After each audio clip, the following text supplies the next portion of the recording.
औरत औरत की दुश्मन होती है। मेरे घर में डेड बॉडीज रखी रही हैं और ऐसा दिया है ना, वो ये नहीं पूछेगा कि आपकी कमर दुख रही है क्या, दीदी बैठ जाइए। वो बोलेगी मेरा काम करके दीजिए, आपका जो है वो आपका पर्सनल इशू है। हमारी कंट्री में एक बहुत ज़्यादा टॉपिक ट्रेंडिंग में चल रहा है, सिया वाला। तो हमारे लड़कों का तो शादी पर से भरोसा ही उठ गया है। और एज अ वुमेन आप इस पर क्या कहना चाहें? आपका भी एस से नाम शुरू होता है। ऐसे क्यों? हमने कभी आपके लिए खाना बनाया हो, लाइक सब जानते हैं कि जब जब मेरी ब्राइड्स होती हैं था जिसमें लोग आपके कपड़ों के बारे में बोल रहे थे। तो लड़कियां इतना मेकअप क्यों करती हैं? तो मतलब कि लड़कों को जो है लड़कियों के मेकअप और श्रृंगार से दिक्कत है। हमारी वजह से है दुनिया में, आप लोग होते तो वीरान कर देते पूरी दुनिया। और हमारे एरिया में माँ बाप लड़की के दहेज के लिए 10-20 लाख रुपए इकट्ठा कर लेंगे, उसके दहेज के लिए पैसा दे देंगे, एक अजनबी को पैसा दे देंगे। लेकिन अगर वही लड़की बोल देगी कि उसको अपना करियर बनाना है, पढ़ाई करना है या कोई स्किल को डेवलप करना है, बहुत ज़्यादा करती हैं। हाँ बिल्कुल बिल्कुल शो ऑफ करती हूँ, क्योंकि वो शो ऑफ करने के लिए मैंने हार्ड कोर मेहनत की है। आज मैंने साड़ी पहनी हुई है, किसी का एक कमेंट नहीं आएगा। जिस दिन मैंने शॉर्ट कपड़े पहने होते हैं सबके कमेंट आ जाते हैं। आपने कोई गलत प्रोडक्ट या सर्विसेज आपने प्रमोट की? मैं कोई दूध की दूली तो हूँ नहीं। नमस्कार मित्रों, स्वागत है आपका हमारे पॉडकास्ट चैनल अल्फा माइंड से विकास में। आज के इस पॉडकास्ट में हमारे साथ एक ऐसी शख्सियत मौजूद है जिन्होंने न सिर्फ बांदा, बुंदेलखंड और इसके साथ साथ यूपी में भी अपने कार्य क्षेत्र में बहुत ज़्यादा उन्नति एवं प्रगति पाई है। उन्होंने न सिर्फ अपने आप को बढ़ाया है बल्कि अपने साथ साथ बुंदेलखंड में कई सारे महिलाओं को रोजगार के अवसर भी प्रदान किए हैं और साथ ही साथ उन्होंने बहुत सारी महिलाओं को इंस्पायर भी किया है। तो आइए आपको इंट्रोड्यूस करवाते हैं बांदा एवं बुंदेलखंड की ऐसी शख्सियत से।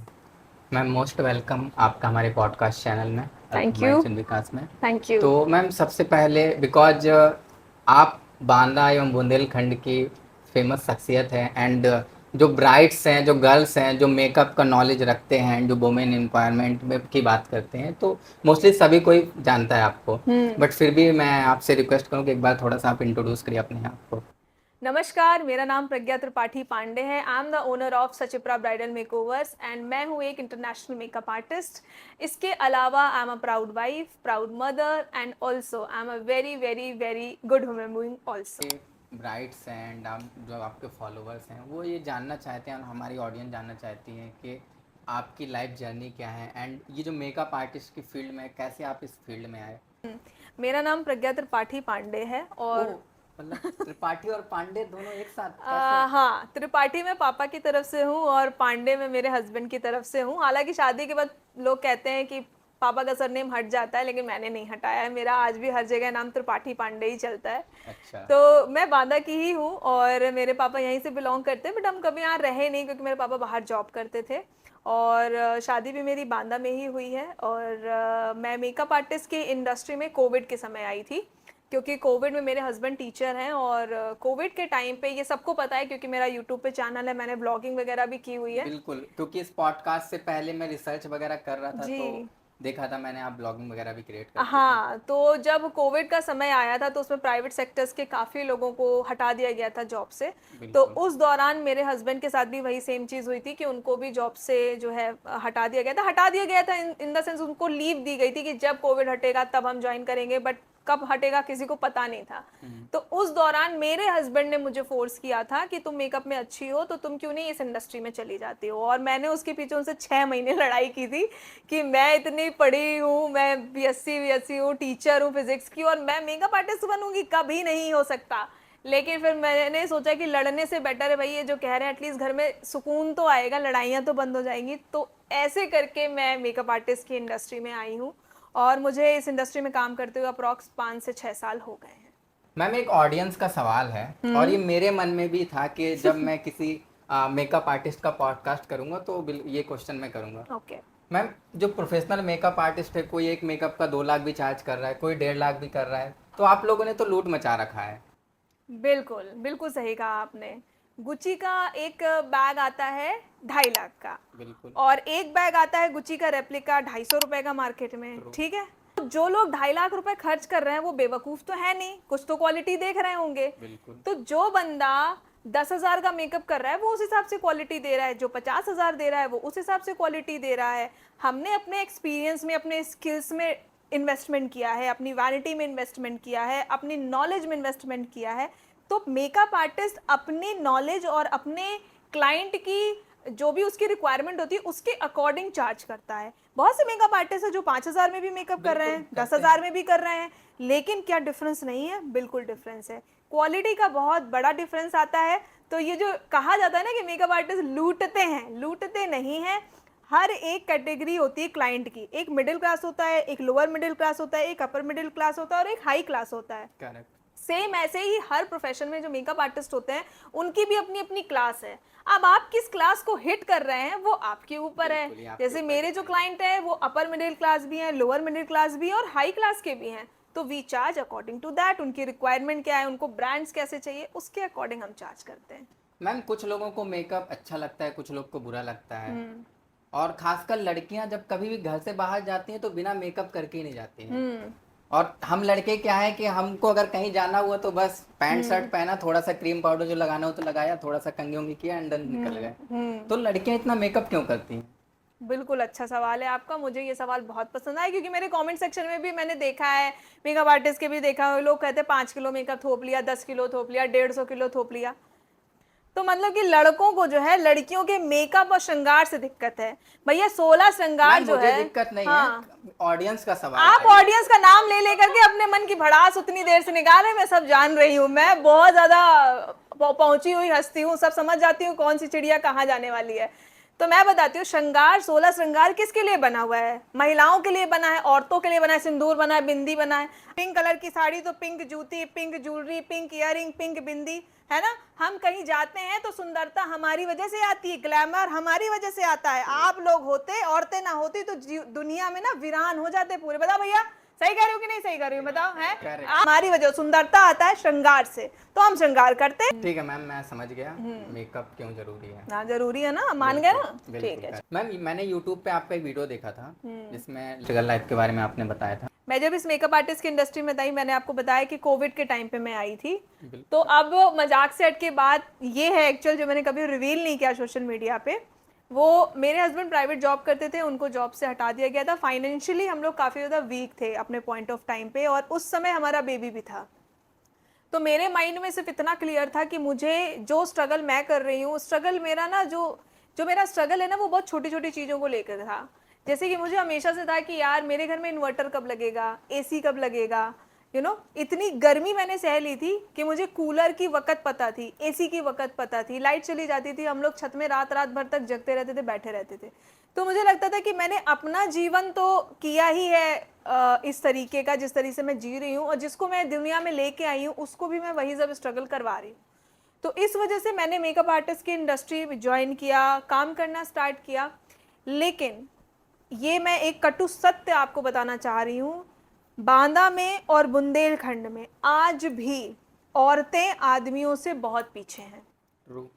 लड़कियों का निकलना यहाँ इतना दुश्वार है, बहुओं का तो आप बिल्कुल छोड़ ही दीजिए। आज भी बड़े बड़े घरों की मैं आपको बात बता रही हूँ, अच्छे अच्छे पढ़े लिखे लोगों की मैं बात बता रही हूँ, वहाँ पे आज भी वहाँ की बहुएं साड़ी पहन के रहेंगी, घूंघट करके रहेंगी। उनको शादी के बाद जॉब करना अलाउड नहीं होता। उनका कहना होता हमारे पास ऑलरेडी इतना पैसा है, आपको क्या ज़रूरत है काम करने की। काम सिर्फ पैसा कमाने के लिए नहीं किया जाता, काम अपने खुद के सेटिस्फैक्शन के लिए भी किया जाता है। मैं एक ऐसी इंसान रही हूँ बचपन से कि मुझे अपने पापा से भी कभी भी हाथ फैलाना, पैसे मांगना पसंद नहीं था। तो मेरे दिमाग में ये क्लियर था कि मैं भले ही किसी के यहाँ पे झाड़ू पोछा भी करूँगी, लेकिन मैं अपनी खुद की हार्ड कोर मनी अर्न करूँगी, कि मैं अपने एक्सपेंडिचर के लिए, अपने खर्चे के लिए किसी के लिए भी आंसरेबल ना हूँ कि मुझे ये पैसा मैंने यहाँ खर्च किया, ये पैसा मैंने यहाँ खर्च किया है। इस वजह से मेरे अंदर जो ना काम करने का जो जुनून है, ये इसी वजह से है। और हमारे एरिया में माँ बाप लड़की के दहेज के लिए 10-20 लाख रुपए इकट्ठा कर लेंगे, उसके दहेज के लिए पैसा दे देंगे, एक अजनबी को पैसा दे देंगे, लेकिन अगर वही लड़की बोल देगी कि उसको अपना करियर बनाना है, पढ़ाई करना है या कोई स्किल को डेवलप करना है, नहीं देंगे। ये सबसे बड़ा सत्य है। मेरे यहाँ पे बच्चे आते हैं, मेरे यहाँ स्टूडेंट्स आते हैं जो बोलते हैं मुझे ये चीज आकर के कि मैम हमें करना है, पर हमारे पापा हमको 40,000 रुपए नहीं दे रहे हैं आपके यहाँ कोर्स करने के लिए। वही वो बोलते हैं कि वही 10 लाख 20 लाख रुपए दहेज के लिए इकट्ठा किए हैं। बिल्कुल। तो आप लोग एंड मैम एक चीज और है, स्टार्टिंग से ही जैसे बेटी पैदा होती है, घर वाले उसके पढ़ाई के अलावा सबसे पहले उसके दहेज के बारे में सोचते हैं। बिल्कुल, वो इकट्ठा पहले करते से हैं इकट्ठा कर लेते कि हैं ये कितना प्लाट दहेज ले देना लेते है। हैं, उसकी शादी में हेल्प होगी। आप ये क्यों नहीं सोचते हैं, जैसे आप बेटे के लिए सिक्योर करते हैं कि हम ये इतना पैसा जोड़ लेते हैं, उसकी पढ़ाई में हेल्प करेगा। मुझे लड़कों से कोई दिक्कत नहीं है, मुझे ऐसा लगता है male are too innocent for this right now. जो भी सिचुएशन चल रही है आसपास की, मेल जो है वो काफी इनोसेंट है। प्रॉब्लम इस चीज की है कि जो पेट्रियार्की का जो माइंडसेट है ना लोगों का, कि आप एक तरफ तो कहते हो बेटा बेटी समान है, लेकिन बचपन से आप लड़के की पढ़ाई के लिए पैसा इकट्ठा करो, लेकिन लड़की की शादी के लिए इकट्ठा कर रहे हो। मतलब लड़की का मोटिव क्या है, बड़ी हो, शादी करो, बाल बच्चे पालो, पति की सेवा करो, सास ससुर की सेवा करो। सेवा करना कोई गलत बात नहीं है, लेकिन अपने करियर को छोड़ करके, अपने एक अस्तित्व को छोड़ करके बिल्कुल ही इस चीज में घुस जाना। हाँ, अगर आप हाउसवाइफ बनना चाहती हैं, वो आपको अच्छा लगता है, मुझे उस चीज से कोई प्रॉब्लम नहीं है। प्रॉब्लम मुझे वहां है जब लोग करना चाहते हैं लेकिन परिवार उन्हें करने नहीं सपोर्ट देता, नहीं करता। मेरे नहीं। साथ भी हुआ है। मेरा सबसे बड़ा सपोर्टर रहा है मेरा हस्बैंड। उसने मुझे बहुत सपोर्ट किया है, और माई की तरफ से मेरे पापा मम्मी ने भी मुझे बहुत सपोर्ट किया है, मेरी बहनों ने मुझे बहुत सपोर्ट किया है, मेरे भाई ने भी मुझे बहुत सपोर्ट किया है। और इधर से मेरा जो सबसे बड़ा सपोर्ट सिस्टम था वो मेरे हस्बैंड थे। उन्होंने मेरे लिए अपना करियर को सेक्रीफाइस किया और मुझे आज आगे बढ़ाया। हमारे यहाँ पे पता है मेंटालिटी क्या है, मैं आपको एक बात बताती हूँ, बहुत छोटी सी बात बताती हूँ। औरतें क्या बोलती हैं, ज्यादातर आपने सुना होगा, मेरे पापा ये हैं, मेरा भाई ना आर्मी में है, मेरे भाई का ये बिजनेस है, मेरे हस्बैंड का ये बिजनेस है। इस चीज को कह के वो बहुत प्राउड फील करती है ना। वो ये नहीं बोलते कि मैं क्या कर रही हूँ। बिल्कुल, उनको इस चीज से मतलब ही नहीं है कि आप क्या हो, आपके हस्बैंड क्या करते हैं, आपके फादर क्या करते हैं, आपके ब्रदर क्या करते हैं, डजंट मैटर। आप क्या करते हो, दैट मैटर्स। जीवन में ईश्वर ने आपको इस पृथ्वी में भेजा है इंडिविजुअल पर्सनालिटी के साथ। ये रिश्ते तो हमसे बाद में जुड़े हैं ना। तो अगर जो औरतें ये दिखा करके अपना एक हुकूमत जताना चाहती हैं ना, मैं उनसे ये सवाल करती हूँ कि आप दूसरों को क्वेश्चन करते हो। वर्किंग विमेंस को सबसे ज्यादा टारगेट अगर कोई करता है तो वो विमेंस ही टारगेट करती हैं, औरतें ही टारगेट करती हैं। मेरे कमेंट सेक्शन में आपको एक मर्द का हेट कमेंट नहीं मिलेगा, एक आदमी का हेट कमेंट नहीं मिलेगा, सभी हेट। मैम वो तो और पसंद ही करते हैं आपके लुक्स को एंड जो आप कंटेंट क्रिएट करते हैं। यस, बट सबसे ज्यादा जो प्रॉब्लम होती है ना वो एक फीमेल को होती है, एक औरत को होती है कि तुम क्यों कमा रही हो, तुम क्यों बाहर जा रही हो काम करने, तुम अपना बच्चा नहीं पाल रही हो, तुम अपने पति की सेवा नहीं कर रही हो, अपने सास ससुर की सेवा नहीं कर रही हो। तुम्हें क्या पता है बहन की मैं क्या कर रही हूँ क्या नहीं कर रही हूँ। तुम तो कैमरे के पीछे बैठ के बेड में लेट के रजाई ओढ़ के टाइप कर दिया तुमने कमेंट सेक्शन। तो मैं ऐसे लोगों से मुझे कुछ फर्क नहीं पड़ता है। आपने कमेंट की बात की तो मैं रिसर्च कर रहा था, तो मैंने एक कमेंट पढ़ा था जिसमें लोग आपके कपड़ों के बारे में बोल रहे थे। तो इस पर आप क्या कहना चाहेंगी? इस पर मैं ये कहना एंड लोग ये भी बोलते हैं कि आप अभी रिसेंटली आप थाईलैंड ट्रिप भी आपने किया। आप शो ऑफ बहुत ज्यादा करती हैं। शो ऑफ करती हूँ क्योंकि वो शो ऑफ करने के लिए मैंने हार्डकोर मेहनत की है। आज मैंने साड़ी पहनी हुई है, किसी का एक कमेंट नहीं आएगा।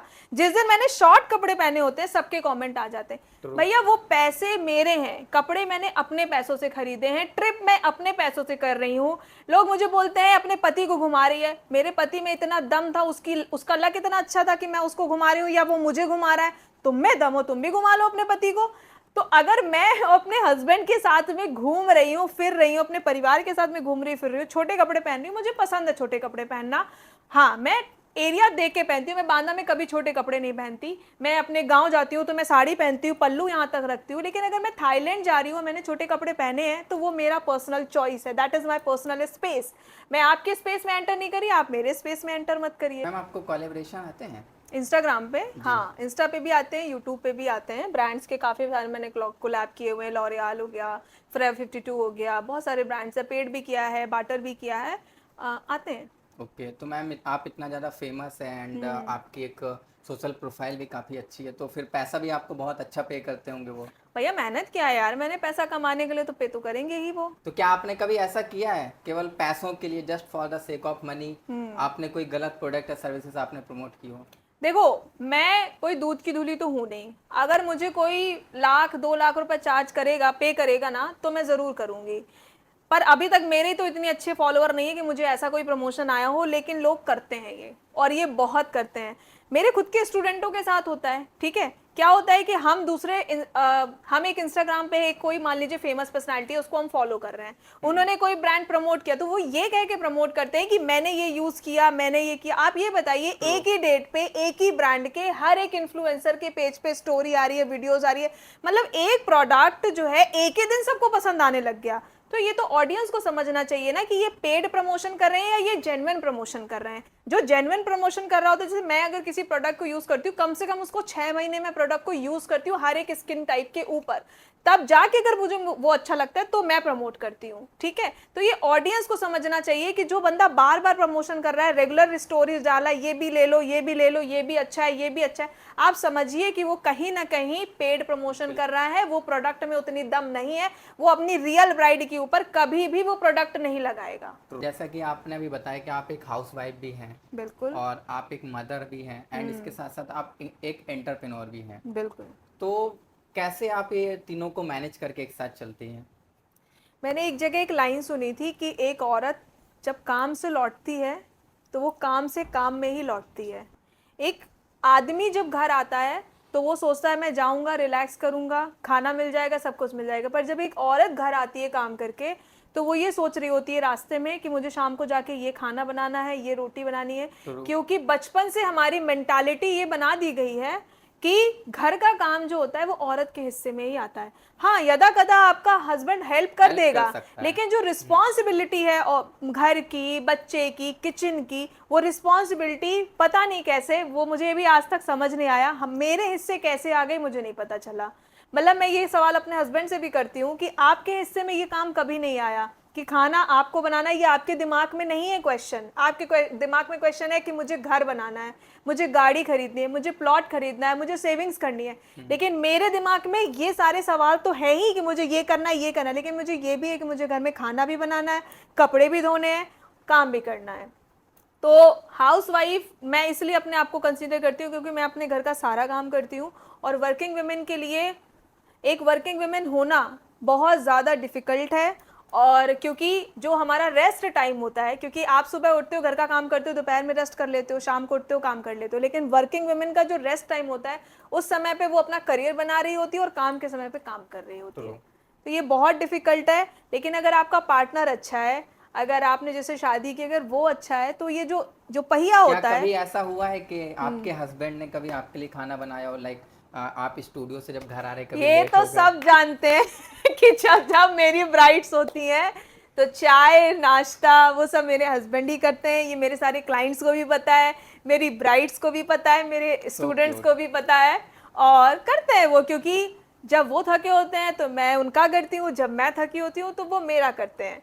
तो टच वुड, मतलब इस चीज़ में मैं बहुत लकी हूँ क्योंकि मेरा बढ़ने में सबसे ज़्यादा योगदान मेरे हस्बैंड का ही है। And he is a real man of my life. इस इंडस्ट्री में भी वो मुझे लाए हैं। उन्होंने मुझे ऐसे समय पे सिखाया है जब वो फाइनेंशियली बहुत ज़्यादा वीक थे। आदमी अपने बारे में पहले सोचता है, अपनी औरत के बारे में नहीं सोचता। मेरे हस्बैंड एक ऐसे परिवार से बिलोंग करते हैं या ऐसी सोसाइटी से बिलोंग करते हैं जहाँ पे औरतों को घर से बाहर नहीं निकाला जाता है, अलाउड ही नहीं होता है।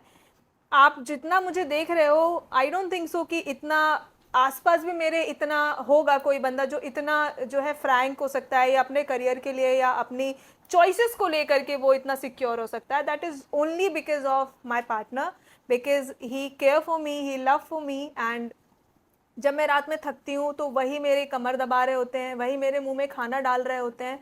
तो मेरी दुनिया जो है वो पूरी दुनिया मेरे हस्बैंड और मेरा बेटा है। बस मैं उन्हीं के लिए कर रही हूँ जो कुछ भी कर रही हूँ, and I am a very proud women. और बहुत सारे लोग मेरे हस्बैंड को भी टारगेट करते हैं, पता है आपको, क्योंकि अगर एक फीमेल काम कर रही होती है, मेल, और अगर मेल थोड़ा सा इस टाइप होता है कि कम होता है उससे। एंड मैम, इस पॉडकास्ट के बाद जो आपने बोला कि आपके हस्बैंड आपके कभी पैर भी दबाते हैं एंड आपके लिए खाना बनाते हैं, तो शायद इसके बाद और भी ज़्यादा लोग टारगेट करेंगे। पैर दबाने को लोग पता नहीं क्यों इतना बुरा मानते। पैर दबाना इन द सेंस कि अगर मैं पेन में हूँ, इट्स नॉट अबाउट पैर दबाना, इट्स अबाउट कि जब मैं पेन में होती हूँ, मेरा सर दुख रहा है, मेरी कमर दुख रही है या मेरे पैर दुख रहे हैं, तो वो ये नहीं सोचते कि मैं इसका पति हूँ, मैं क्यों इसकी ये सेवा करूँ। वो ये सोचते हैं कि ये मेरी पार्टनर है जो कि पेन में, और वो मेरी हेल्प कर रहे होते हैं उस समय। बहुत सारे ऐसे डिसीजंस हैं जो मैंने अपनी लाइफ में लिए हैं जिसके लिए मेरे हस्बैंड एग्री नहीं करते थे, लेकिन क्योंकि उसमें मेरी खुशी थी उन्होंने एग्री किया है उस चीज़ में। बहुत सी ऐसी चीज़ें हैं जो वो एग्री नहीं करते हैं, मैं एग्री नहीं करती हूँ, लेकिन मैं उनके लिए करती हूँ। तो ये गाड़ी जो चल रही है ना जीवन की, ये एक्चुअल में जो बड़े बुजुर्ग कह गए हैं ना कि शादी एक रेलगाड़ी है और पति पत्नी उसके दो पहिए हैं, एक भी अगर ऊपर नीचे हुआ तो ये आगे नहीं बढ़ नहीं बढ़ सकता। सकते। और मुझे ऐसा लगता है कि मेल ईगो जो होता है ना वो सबसे ज़्यादा डिस्ट्रॉय करता है, फीमेल ईगो भी, दोनों का ईगो है, अगर दोनों एक दूसरे को लेकर के ईगोइस्टिक है, शादी के ना 2 साल तक ये प्रॉब्लम आती है, आपको एक दूसरे के साथ एडजस्ट करने में प्रॉब्लम आती है, लड़ाइयाँ होती है, झगड़े होते हैं, सब होते हैं। अगर आप 2 साल तक एक दूसरे को समय दे दें तो तीसरा साल आपका बहुत सुंदर होता है, और ये मैंने भी एक्सपीरियंस किया है। तो मैं तो यही बोलूँगी आपकी ऑडियंस को भी कि आपकी जो भी लव लाइफ है या मैरिड लाइफ है उसको थोड़ा समय दीजिए, एक दूसरे को समझिए, ईगो को साइड रखिए, कौन ज़्यादा सक्सेसफुल है, कौन कौन कम सक्सेसफुल है, किसके पास ज़्यादा पैसा है। मैं इतनी ज़्यादा फेमस हूँ, मेरे हस्बैंड जो है वो बिल्कुल भी कैमरा के आगे नहीं आते, उनको वो बहुत ज़्यादा कैमरा कॉन्शियस हैं, तो उनको कभी इस चीज़ से मेरे इनसिक्योरिटी नहीं होती है कि मेरी वाइफ मुझसे ज़्यादा फेमस है, या जब लोग मिलते हैं तो मुझसे बोलते हैं मैम आपके साथ फ़ोटो लेनी है, और कोई हो तो हस्बैंड ये हो कि देखो इसको लोग पूछ रहे हैं, मुझे नहीं पूछ रहे हैं, बट उनके अंदर ये चीज़ नहीं है, उल्टा वो बहुत ज़्यादा खुश होते हैं। That's great. हाँ, कि मेरी वाइफ है, तो he saying that I am a proud husband, और अब मैं बहुत ज़्यादा प्राउड करता हूँ आपके लिए। मैम कई सारे लोग बोलते हैं कि आप क्लासेस में बहुत ज़्यादा रूड बिहेव करती हैं, अच्छा। आप एरोगेंटली बिहेव करती हैं, ओके। एंड जो ब्राइड है एंड जिसके अपार्ट जो आप बुकिंग्स वगैरह लेती हैं तो उसमें आप खुद मेकअप नहीं करती बल्कि असिस्टेंट को भेज देती हैं। ओके, ठीक है, इसका आंसर दूं मैं, क्योंकि मुझे जेन्युइनली इसका आंसर देना है। बिल्कुल मैम, क्योंकि आपके जो फॉलोवर्स हैं वो भी जानना चाहते हैं, हमारी बिल्कुल ऑडियंस भी बिल्कुल। जानना चाहती है। मुझे इस इंडस्ट्री में 5 साल हो गए हैं, और आज तक मैं अप्रॉक्सीमेटली 500 to 600 ब्राइड्स कर चुकी हूँ। अगर एक ब्राइड आ करके ये चीज़ बोल दे कि मैम ने हमारा मेकअप नहीं किया है, तो आप जो बोलोगे मैं हार जाऊंगी। आज तक का रिकॉर्ड है कि मेरे यहाँ पर एक भी ब्राइड ऐसी नहीं हुई है जिसका मेकअप मैंने खुद ना किया हो और मैंने अपने असिस्टेंट से मेकअप करा लिया हो। ये सवाल मुझसे भी क्लाइंट्स पूछते हैं कि मैम आप ही करोगे ना मेरा मेकअप, ऐसा तो नहीं कि आप अपने असिस्टेंट से मेरा मेकअप करवा दोगे। ब्राइड ने मुझे पैसे दिए मेकअप कराने के लिए, अगर वो मुझे 10-20 हज़ार 50 हज़ार रुपये दे रही है तो वो मुझसे मेकअप कराने के लिए कर रही है, और ये होता है। आपने जो सवाल किया है ये बिल्कुल जेन्युइन सवाल है, ये होता है सैलून्स में कि मेकअप आर्टिस्ट मेकअप ले लेता है और अपनी जगह या तो असिस्टेंट को भेज देता है या असिस्टेंट से मेकअप करा लेता है। बिल्कुल, मेरे यहाँ पे ये आज तक नहीं हुआ है, ना ये आगे कभी होगा। क्यों? क्योंकि मेरे यहाँ पर लिमिटेड ब्राइड्स ली जाती हैं एक दिन में, जितनी मैं हैंडल कर सकूं। हमारे यहाँ बुकिंग ही मना कर दी जाती है, कैंसिल कर दिया जाता है कि नहीं मैम हम आपका स्लॉट कंफर्म नहीं कर सकते। हम 3-3 4-4 महीने पहले से ऑलरेडी प्री बुक्ड हो जाते हैं। अगर मैं भी अपने आप भीड़ बढ़ूँ तो ज़रूर मैं भी कर सकती हूँ ये चीज़ कि मैं आधे मेकअप असिस्टेंट से करा रही हूँ, आधे मैं खुद कर रही हूँ, लेकिन मेरे यहाँ ऐसा कोई सिनेरियो नहीं है, और ये बिल्कुल झूठ है। आज तक एक ब्राइड भी ऐसी नहीं हुई है जिसका मैंने मेकअप नहीं किया। दूसरा जो आता है रूडनेस को लेकर के, ये एक ऐसा प्रोस्पेक्टिव है जो मेरे बारे में बहुत ज़्यादा बना हुआ है पूरे मार्केट में। मेरे पापा ने, और ईगो भी आपके अंदर बहुत ज़्यादा है। हाँ, ईगो के लिए भी लोग ऐसा भी बोलते लोग हैं, बोलते हैं। बिल्कुल बिल्कुल बोलते हैं। मैं आपको उसका बहुत सिंपल शब्दों में जवाब दूंगी। अगर एक वुमेन गलत को गलत और सही को सही कहती है, तो जब आप उससे वार्तालाप में नहीं जीत पाते हैं तो आप उसको या तो ईगोइस्टिक बोल देते हो, या आप उसको बदतमीज बोल देते हो, या आप उसको घमंडी बोल देते हो।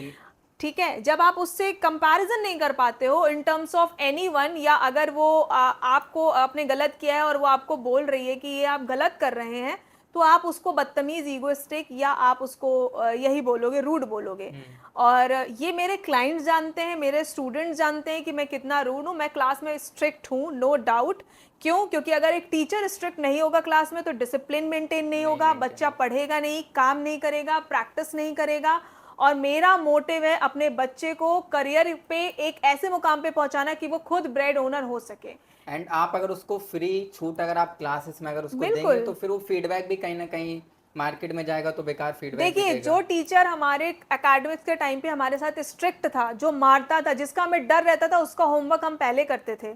हमें जो लगता था कि ये ऐसा ही है, उसका होमवर्क हम टिरका देते टिरका देते थे। Same as with me also. तो मैं अपनी क्लासेस में बहुत स्ट्रिक्ट रहती हूँ। अगर मेरे यहाँ पे बच्चा आया है, 2 महीने का मेरे यहाँ कोर्स होता है, अगर मेरे यहाँ बच्चे ने ज्वाइन किया है 2 महीने बाद, आई विल मेक श्योर, मैं कभी टाइम भी नहीं देखती, 2 महीने का 3 महीने भी हो जाता है, आई विल मेक श्योर कि वो बच्चा इतना ट्रेंड होना चाहिए कि वो किसी का भी मेकअप कर सके और अपना खुद का करियर बना सके, पैरों पे खड़ा हो सके। मेरा ये मानना है कि औरतों को अपने पैरों पे खड़ा हो जाना चाहिए, डिपेंडेंट नहीं होना चाहिए किसी के भी ऊपर। मैम इस समय हमारी कंट्री में एक बहुत ज़्यादा टॉपिक ट्रेंडिंग में चल रहा है, सिया वाला। तो हमारे लड़कों का तो शादी पर से भरोसा ही उठ गया है, और एज अ वुमेन आप इस पर क्या कहना चाहेंगे? और आपका भी एस से नाम शुरू होता है। एस से? क्यों? मेरा नाम एस से नहीं स्टार्ट होता है। Ma'am Sachipra bridal makeover. Sachipra मेरा नाम नहीं है, सचिप्रा मेरे सैलून का नाम है, मेरा नाम तो प्रज्ञा है। सचिप्रा के पीछे की एक बहुत बड़ी हिस्ट्री है, मैं आपको बताऊंगी। पहले मैं आपके इस पहले सवाल का जवाब देना चाहूंगी। ओके। देखिए, किसी भी व्यक्ति को मारना किसी भी एंगल से करेक्ट नहीं है, रीजन कुछ भी हो। लेकिन जो ये स्टार्ट किया है ना लोगों ने कहना कि हमारा तो विश्वास ही उठ गया है शादी से, लड़के जो स्पेशली ये चीज़ बोल रहे हैं, आपने मुश्किल से कितने ये वाले केस सुने होंगे? पिछले कुछ टाइम से ही सुनने में आ रहे हैं, इससे पहले तो आते नहीं थे। होते तो बहुत सारे हैं, बट ये हाईलाइट 2-3 केस ही हुए हैं। 2-3 हो रहे हैं। 2-3 केस में लड़कों के अंदर इतना खौफ आ गया कि हम शादी नहीं करेंगे, लड़कियां ऐसी होती हैं वैसी होती हैं। अब आप ये सोचिए कि जो इतने पिछले टाइम से, इतने सालों से लड़कियां जल रही हैं, मर रही हैं, कभी दहेज के नाम पे फिजिकली अब्यूज हो रही हैं, रेप हो रहा है, सब कुछ हो रहा है, वो कभी हाईलाइट नहीं हुआ। इतना हाईलाइट हुआ है, बट कभी लड़कियों ने तो ये चीज़ नहीं बोली कि हम शादी नहीं करेंगे क्योंकि ये सब चीज़ें होती हैं। तो ये कह देना, एक पूरे के पूरे सिस्टम को ही खराब कह देना। प्रॉब्लम शादी में नहीं है, प्रॉब्लम शादी करने के तरीकों में है, और इसमें सबका दोष है। इसमें लड़की वालों का भी दोष है और इसमें लड़के वालों का भी दोष है। लड़के वालों का क्या दोष है? लड़के वालों की चीज़ें हाईलाइट हो जाती हैं, लड़की वालों की चीज़ें हाईलाइटेड नहीं होती हैं। ठीक है, लड़के वालों के लिए क्या बोला जाता है कि ये दहेज मांगते हैं, इनका जो है ये मारपीट करते हैं। ट्रू, मानती हूँ उस चीज़ को, लेकिन लड़की वाले भी कहीं से सही नहीं है। लड़की वाले ये नहीं देखेंगे कि लड़के का नेचर कैसा है, लड़के का प्रोग्रेस स्किल कैसा है, लड़के के पास कितनी जायदाद है, उसकी कैसी जॉब है, कितनी सैलरी है, कितना कमाता है, लड़के का पिता कितना कमाता है, 2 भाई तो नहीं है, बहनें तो नहीं आती जाती हैं, क्या है? आप पहले से ही घर तोड़ने की बातें कर रहे हैं। True. आप भी तो ये एक पूरा सिक्योरिटी वाला आप फेज लेकर के जा रहे हो ना, कि हमारी लड़की जिस घर में जाएगी उसको सारी सुख सुविधा मिलनी चाहिए। उसके लिए आप क्या करते हो? एक लड़का जो भी बहुत, सपोज फॉर एन एग्जांपल, आप एक बिजनेसमैन हो, आप एक बिगिनर बिजनेसमैन हो, एक सरकारी नौकरी में सपोज दैट ये भैया है, आप बोलोगे भैया मुझे कुछ दहेज नहीं चाहिए, मुझे लड़की अच्छी चाहिए है, वो बोलेगा मुझे 20 लाख दहेज चाहिए, आपके यहाँ शादी नहीं होगी, वहां शादी हो जाएगी। क्यों? क्योंकि वो सरकारी नौकरी में है। तो आपके अंदर भी तो लालच आ रहा है ना। तो आपने जो सिस्टम बना रखा है ना शादी का, कि 2 लोगों की शादी नहीं हो रही है, 2 ऐसा लगता है, दो तरीके का आप समझौता कर रहे हो, सौदा कर रहे हो। आप लड़की का भी अपने सौदा कर रहे हो, लड़के का भी सौदा कर रहे हो, दहेज मांग के, लड़की का सौदा कर रहे हो सिक्योरिटी मांग के। ऐसा क्यों नहीं हो सकता कि हम एक ऐसे घर में शादी करें जहां पे हमारी लड़की की पसंद हो या हमारे लड़के की पसंद हो? कितने होते हैं, आपको कोई लड़की पसंद है, अगर वो आपके कास्ट की नहीं है तो नहीं शादी करेंगे, भले वो व्यक्ति कितना अच्छा है। और एक जो आपके कास्ट का है वो इंसान अच्छा नहीं है, लेकिन कास्ट का है, सरकारी नौकरी में है या कमाता अच्छा है, तो कर दो शादी। वो आपका ड्रिंक कर रहा है लड़का, आपकी लड़की को मार रहा है, तो आप ये कह के हाथ खड़े कर देते हो कि बेटा हमने तो तुम्हारी शादी कर दी, तुम्हारी किस्मत थी तो तुम्हें ऐसा घर मिल गया। Same as with womens also, same as with mens also. तो क्या होगा? डिवोर्स होंगे, मारे जाएंगे। सिस्टम खराब है आपका, आपके सिस्टम में प्रॉब्लम है। अपना सिस्टम ठीक करिए मैरिज का। 2 लोगों को, उनको शादी करवाइए जो एक दूसरे से प्रेम करते हैं, एक दूसरे को पसंद करते हैं, एक दूसरे को समझते हैं। मैम जो वुमेन या गर्ल्स हैं जो इस इंडस्ट्री में आना चाहती हैं, उनके लिए आप क्या कहना चाहेंगे कि कैसे आना है इस इंडस्ट्री में? जी देखो, इस इंडस्ट्री का बहुत ही ब्रॉड लेवल है। इस इंडस्ट्री पे सक्सेसफुल बहुत ही कम लोग हो पाते हैं। देखो, बांदा में ना रेगुलर सैलून खुल रहे हैं। बांदा तो छोड़ो, आसपास कहीं पे भी आप देखो, parlour is a easiest thing, क्योंकि बहुत हाईलाइट हुआ है पिछले 3-4 सालों में ना। तो क्या होता है कि इस इंडस्ट्री में लोग खोल तो लेते हैं पार्लर, लेकिन वो रन नहीं कर पाते। बोलते हैं हमारे कस्टमर नहीं आ रहे, हमारे पास बुकिंग नहीं आ रही है, हमारे पास बच्चे नहीं आ रहे सीखने के लिए। उसका रीज़न क्या है? उसका सबसे बड़ा रीज़न ये है कि आपकी पर्सनालिटी ही नहीं है उस तरीके से। एक बड़ा पार्लर खोलने से या एक बहुत ज़्यादा एक्सपेंसिव इंटीरियर कराने से सैलून नहीं चलता, बिज़नेस नहीं चलता। अगर आपको बिज़नेस चलाना है, अगर आपको अपने बिज़नेस में एक मुकाम हासिल करना है, आपको अपने पे खुद काम करना पड़ेगा। अपने स्किल्स को डेवलप करिए, अच्छे से सीखिए, एक अच्छे आर्टिस्ट से सीखिए, अपने आप पे एक्सपीरियंस लीजिए, समय दीजिए खुद को, अपने आप को अपग्रेड करिए। मैं आज भी सीखने जाती हूँ, मुझे आज 5 साल हो गए, बट मैं आज भी क्लासेस लेती हूँ। क्यों? क्योंकि हर साल, हर 6 महीने में ट्रेंड चेंज होता ट्रेंड है। चेंज होते हैं। कपड़ों का भी होता है, मेकअप का भी होता है। अब लोगों का क्या प्रॉब्लम है, एक बार आपने कोर्स कर लिया, अब लोगों को लगता है कोर्स में पैसा लगाना बेवकूफ़ी है। बेवकूफ़ी। कमाना सब कोई चाहता है, लगाना नहीं कोई चाहता। ये एक ऐसी ये सबसे इंडस्ट्री बड़ी है। सच्चाई है बिल्कुल। कि लोग लाख कमाना चाहते हैं, उसके ऊपर उनके ड्रीम्स उनके बहुत बड़े बड़े हैं, बट जब लर्निंग की बात आती है तो लर्निंग में 1 रुपए भी खर्च नहीं करना चाहते वो। तो ये ऐसे आप बिजनेस नहीं चला सकते। अगर आपको इस इंडस्ट्री में आना है, आपको मेक श्योर करना पड़ेगा, आपको पहले तो अपने कंफर्ट जोन से निकलना पड़ेगा, अपने घर से निकलना पड़ेगा, अच्छे से आपको सीखना पड़ेगा, मेहनत ऐसी करनी पड़ेगी ना कि आपके पैर के नाखून से लेकर के सर के बाल तक भी अगर आपको दर्द होगा तब भी आपको खड़े रहना है, चेहरे पे स्माइल लेके काम करना है। क्योंकि जो क्लाइंट ने आपको पैसा दिया है ना, वो ये नहीं पूछेगा कि आपकी कमर दुख रही है क्या दीदी, बैठ जाइए। वो बोलेगी मेरा काम करके दीजिए। आपका जो है वो आपका पर्सनल इशू है। ऐसे भी मेरे घर में दिन आए हैं भैया कि जब मेरे घर में डेड बॉडीज रखी रही हैं। और डेड बॉडीज? सच में मैम? हाँ, ये बात है 2023 की अप्रॉक्स। जून के महीने में एक साथ मेरे घर में 3 लोग एक्सपायर हो गए थे एक साथ। मेरे पहले नाना एक्सपायर हुए थे 18th of June, then 23rd of June को मेरे बड़े पापा एक्सपायर हो गए थे, और 28th ऑफ जून को मेरी नानी एक्सपायर हो गई थी। तो उस समय हम सब यहीं थे। अब जो आपको मैंने बताया है कि मेरा मायका ससुराल यहीं पे है, तो मेरी मम्मी का भी सेम सीन है कि मायका ससुराल एक ही शहर में है। तो जब मेरी नाना एक्सपायर हुए थे उस समय हम लोग वैष्णो देवी में थे।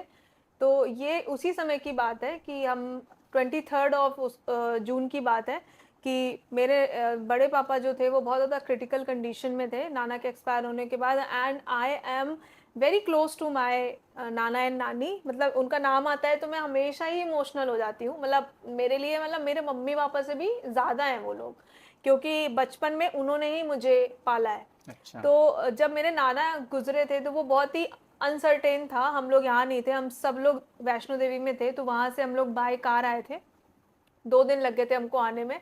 तो वो मेरे लिए बहुत ही एक बड़ा हार्ट ब्रेकिंग था कि मैंने अपने नाना को खो दिया बिना उनको आखिरी बार मिले। और फिर उस वो बहुत इमोशनल मोमेंट होगा। हाँ, मतलब इमोशनल, मतलब मैं आपको ये बोल सकती हूँ कि हम लोग मेंटली ना, जिसको बोलते हैं कि एकदम एकदम खत्म, समझ ही नहीं आ रहा है हो क्या रहा है, क्योंकि मैंने कभी किसी की डेथ ऐसे देखी नहीं थी। तो जब नाना मेरे एक्सपायर हुए और 23rd को मेरी ब्राइड थी, तो मैंने सोचा था कि 18 को हुआ है और मैं 18 को एक्सपायर हुए थे। मैंने सोचा था 2-4 दिन में मैं ठीक हो जाऊंगी, लेकिन फिर 23 को मेरी ब्राइड थी। और आ रहा था कि ताऊ जी की तबीयत बहुत ख़राब है, पता नहीं सरवाइव करेंगे नहीं करेंगे। और मेरे पापा बहुत क्लोज हैं अपने भाई से, हम लोग भी बहुत क्लोज हैं उनसे। तो जब मैं मतलब सलोन में थी तो मेरे पास फ़ोन आया कि वो नहीं रहे हैं। तो जब मैं सुन रही थी तो मुझे पीछे से ना सबके रोने की आवाज़ें आ रही थी। सब बोल रहे थे कि घर आओ घर आओ घर आओ, पर वहाँ पे मेरी ब्राइड थी, मैं उसे नहीं छोड़ सकती। उस दौरान रोते हुए, बेहोश होते हुए भी मैंने मेकअप किया है। और फिर उसके बाद 28 को मेरी नानी एक्सपायर हुई थी, और 2 ऑफ जुलाई को, मतलब उसके 4-5 दिन बाद मेरा एक बहुत बड़ा कोलैबोरेशन हुआ था ब्रांड के साथ में, रिकॉर्ड के साथ में। पहली बार बांदा में कोई ब्रांड आया था, मैं लेके आई थी उसको, उसका एक सेमिनार था बांदा में, वो 2 ऑफ जुलाई को था। उसमें कम से कम 75 to 80 स्टूडेंट्स थे ऑल ओवर इंडिया से। वो 2 ऑफ जुलाई को वो मास्टर क्लास भी मैंने स्टेज में खड़े होकर 3 घंटे की बच्चों को क्लास दी थी। तो वही मैं बता रही हूँ कि इस इंडस्ट्री पे काम करना बहुत मुश्किल है। आपका बच्चा बीमार हो, आपके हस्बैंड बीमार हो, आप बीमार हो, आपके घर में कुछ कंडीशन चल रही हो, डजेंट मैटर। बिजनेस बहुत कुछ देता है लेकिन बहुत कुछ ले लेता है, है बोल। बहुत कुछ ले लेता है। और आपके घर में कुछ भी कंडीशन हो, बट ब्राइड को आप ये नहीं बोल सकते कि फैमिली इशू है या अदर कोई इशू है, हम कैंसिल कर देते हैं या किसी और को भेज देते हैं। नहीं कर सकते। बहुत अंडरस्टैंडिंग क्लाइंट्स भी होते हैं, बहुत समझते भी हैं, लेकिन बहुत क्लाइंट्स ऐसे भी होते हैं जो आपके उस समय का फ़ायदा भी उठाते हैं। और जब मेरे नाना एक्सपायर हुए थे, आई रिमेम्बर कि उस समय उस ब्राइड ने हमारे पैसे काट लिए थे। मैं मेकअप करके चली गई थी, मैंने अमाउंट नहीं लिया था क्योंकि मेरे को ध्यान ही नहीं था कि मुझे पैसे लेने हैं। तो मेरे स्टाफ को उसने पैसे नहीं दिए थे, उसने बोला हम बाद में दे देंगे, बाद में दे देंगे, मतलब उस कंडीशन का उसने फ़ायदा उठाया था उस ब्राइड ने मेरी, और उसने हमारे जो अमाउंट था पूरा टोटल वो नहीं पे किया था। मैम सचिप्रा वाला क्वेश्चन आपने बीच में छोड़ दिया था, आपने बोला था कि हम इसको बाद में डिस्कस करेंगे। और एक क्वेश्चन का आंसर जानने के लिए मैं और मेरी ऑडियंस बहुत ज़्यादा क्यूरियस है कि जो सचिप्रा ब्राइडल मेकओवर है Bundelkhand and mostly Banda district का कैसे नंबर 1 ब्रांड बना? सचिप्रा जो है वो 3 लोगों के नाम का मिक्सचर है। मेरा नाम प्रज्ञा है, मेरे हस्बैंड का नाम सचिन है और मेरे बेटे का नाम राम है। Oh nice. तो सचिप्रा जो है वो हम तीनों के नाम का कॉम्बिनेशन है, क्योंकि ये एक ऐसी चीज़ है जो मैंने अकेले बिल्डअप नहीं की है। इसमें 75 to 80% कॉन्ट्रीब्यूशन मेरे हस्बैंड का है, 15 to 18% कॉन्ट्रीब्यूशन मेरे बेटे का है और 2% कॉन्ट्रीब्यूशन मेरा है। एंड ऑल्सो सचिप्रा को यहाँ तक पहुँचाने में जो सबसे बड़ा हाथ है वो मेरे कस्टमर्स का है, मेरे कस्टमर्स का विश्वास है, मेरे स्टाफ की ईमानदारी है, बिल्कुल मेरा एक तरीके से आप कह सकते हो जुनून। मैम, आप इस पॉडकास्ट के माध्यम से हमारी ऑडियंस एंड उन पेरेंट्स को क्या मैसेज देना चाहेंगी जो गर्ल्स को सपोर्ट नहीं करते, वोमेन्स को सपोर्ट नहीं करते? मैं आपके इस प्लेटफॉर्म के माध्यम से, इस पॉडकास्ट चैनल के माध्यम से सारे पेरेंट्स को पहला चीज़ तो बोलना चाहूँगी कि अपनी लड़कियों को फाइनेंशियली इंडिपेंडेंट बनाइए, उनको दुनियादारी की समझ दीजिए, उनको सपोर्ट करिए जो भी उनके ड्रीम्स है उसको फुलफ़िल करने में। गर्ल्स को मैं बोलना चाहूँगी कि अपने फाइनेंसेस के लिए, अपने एक्सपेंडिचर्स के लिए, अपने ड्रीम्स के लिए खुद फाइट करिए। Nobody is here to taking care of yours. You are the responsible person for your own life. And males को मैं बोलना चाहूँगी कि अगर आपकी कोई बहन है, आपकी गर्लफ्रेंड है, आपकी वाइफ है, आपकी सिस्टर है या आपकी फ्रेंड है, ठीक है, आप उसके लिए कितने बड़े पिलर का काम करेंगे ये आपको भी नहीं पता। सो अपनी वुमेन्स, जो भी आपकी लाइफ में वुमेन्स हैं, उनके लिए एक पिलर या एक हीरो का काम आप करिए। वो आप किसी भी टर्म में कर सकती हैं। और वुमेन्स जो होती है ना, they are the real, you can say flower of the world. इतना धैर्य, इतना पेशेंस, इतना ममता भरी होती है ना वुमेन्स के अंदर।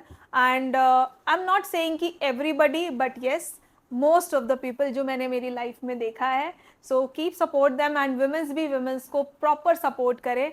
औरत की दुश्मन होती है, इस चीज़ को हटा दीजिए, सपोर्ट करिए, एक दूसरे को सपोर्ट करिए। एंड आई होप कि आपको ये पॉडकास्ट देख करके कुछ एनर्जी या कुछ वाइब मिली होगी।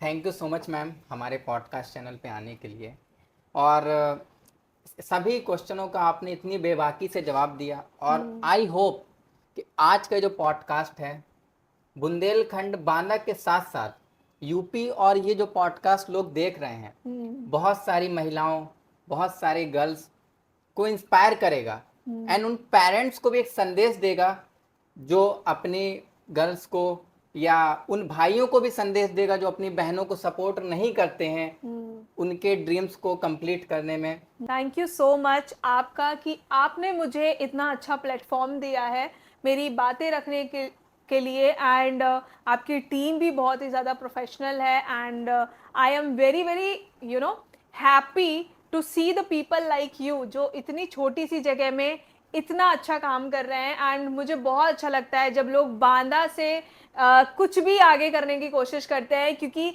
हमारे यहाँ पर जब मैं दिल्ली में थी लोग बोलते हैं बांदा, वो कहाँ है, बांद्रा, मुंबई के पास वाला बांद्रा। मैम एक चीज तो और अभी भी मैं अगर बात करता हूँ तो लोग बोलते हैं बांदा, तो बोलते हैं ये कहाँ पे है। बिल्कुल। तो अभी जो फिर मैं उनको ये बोलता हूँ जहाँ पे धीरेन्द्र शास्त्री जी 2 बार आए ना, वो बांदा, तो उनके माइंड में थोड़ा सा था। अच्छा, तो बांदा के लोगों में बहुत दम है और बांदा के लोग बहुत अच्छा कर रहे हैं, बहुत आगे जा रहे हैं। स्टार्टिंग बहुत से लोगों ने किया है और अब आप लोग उसको सपोर्ट कर रहे हैं। So I am really happy and I really wanted to congratulate for you, wishing you a very good luck. आपका ये पॉडकास्ट चैनल बहुत आगे जाए। Thank you so much for inviting me.